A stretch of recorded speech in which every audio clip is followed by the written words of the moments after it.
These are the Daily Tech headlines for Wednesday, November 6th, 2024. I'm Sarah Lane.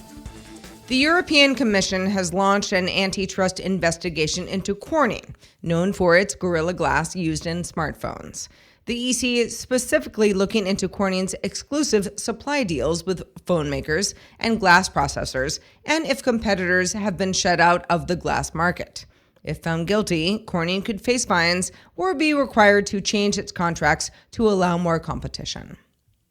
Nintendo announced that the Switch 2 will include backward compatibility, meaning games from the current Switch will work on the new hardware. This is designed to preserve access to the Switch game library, which wasn't possible with prior console upgrades like the transition from the Wii U.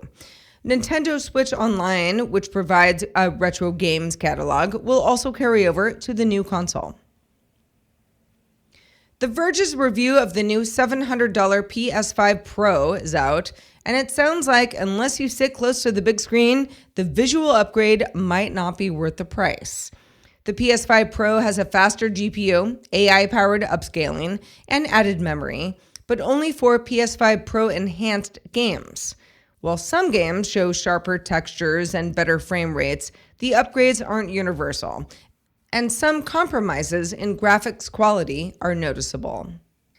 AMD's new Ryzen 7 9800X3D chip has gotten praise for the CPU's impressive gaming performance. It's an 8-core chip with AMD's 3D V-Cache technology, pushing strong gaming benchmarks, often beating Intel's Core i9 14900K in gaming scenarios.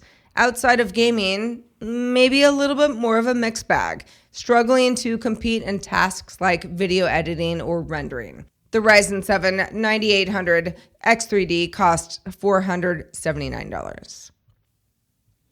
Apple is set to be hit with an EU fine under the DMA, or Digital Markets Act, after allegedly favoring its own payment service over competitors on iOS. The EU says that Apple blocks third-party apps from accessing its NFC chip, potentially limiting alternative payment options and reducing competition on its devices. Apple could face a fine of up to 10% of its global revenue unless it complies with the DMA. Nintendo has cut its Switch sales forecast for its fiscal year ending March 2025 to 12.5 million units, down from 13.5 million, as demand fades for its 8-year-old console.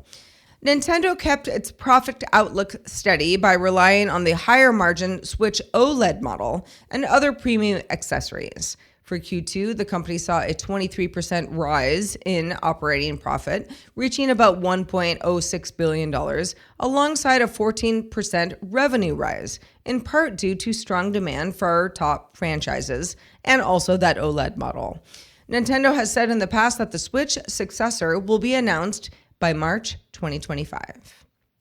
OpenAI announced that Caitlin Kalinowski, former hardware lead at Meta for its AR glasses project, will lead its robotics division. Kalinowski's experience points to OpenAI's goal of integrating AI into real-world applications. Finally, French and Dutch authorities raided Netflix offices in Paris and Amsterdam as part of an ongoing tax fraud investigation going back to November of 2022. Allegations include possible misuse of tax regulations and concealing employment practices. This follows other high-profile investigations targeting multinational companies in Europe for similar offenses. Netflix has yet to publicly comment on the raids. For more discussion of the tech news of the day, subscribe to dailytechnewsshow.com. That's where you can find show notes and links to all these headlines there as well.